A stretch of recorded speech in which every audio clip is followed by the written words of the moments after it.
Hello' বন্ধুসকল, এই দেখিছে LED বোৰ্ড এখন আমাৰ বন্ধুসকলে ফিটিং কৰি আছে, বনাই আছে মানে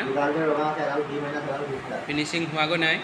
ভিতৰৰ কানেকশ্যন অলপ খেলিমেলি হৈছে, এয়া লাগি আছে তাকে দুয়ো ক'ত খেলিমেলি হৈ আছে।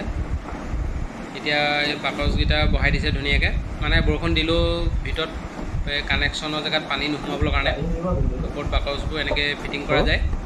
এতিয়া স্কুপ মাৰি আছে। এতিয়া স্কুপ মৰা হৈ যোৱাৰ পিছত আপোনালোকক দেখাম, গোটেই সম্পূৰ্ণ লাইট জ্বলোৱাৰ পিছত আপোনালোকক দেখাম। আপোনালোকে চাব কেনেধৰণে লাগিব, ভাল লাগিব নে বেয়া লাগিব।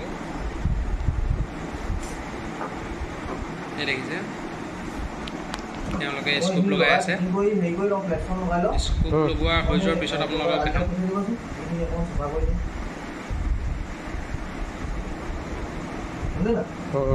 হ'ব আৰু এনেকুৱা LED বোৰ্ড প্ৰয়োজন হয়।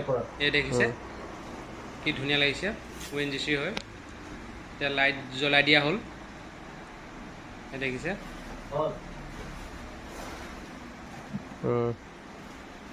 আৰু লাইট অফ কৰি দিয়াৰ পিছত কেনেধৰণে লাগিব আপোনালোকে চাব। এতিয়া লগোটো ONGC লগোটো লাইট অফ কৰি দিয়া গৈছে। এতিয়া আখৰখিনি লাইট অফ কৰি দিম। এই দেখিছে নৰ্মেল বৰ্ড এখনৰ। আৰু এনেকুৱা আপোনালোকৰ বৰ্ড প্ৰয়োজন হয়, আপোনালোকে মা ডিজিটেললৈ আহিব পাৰে।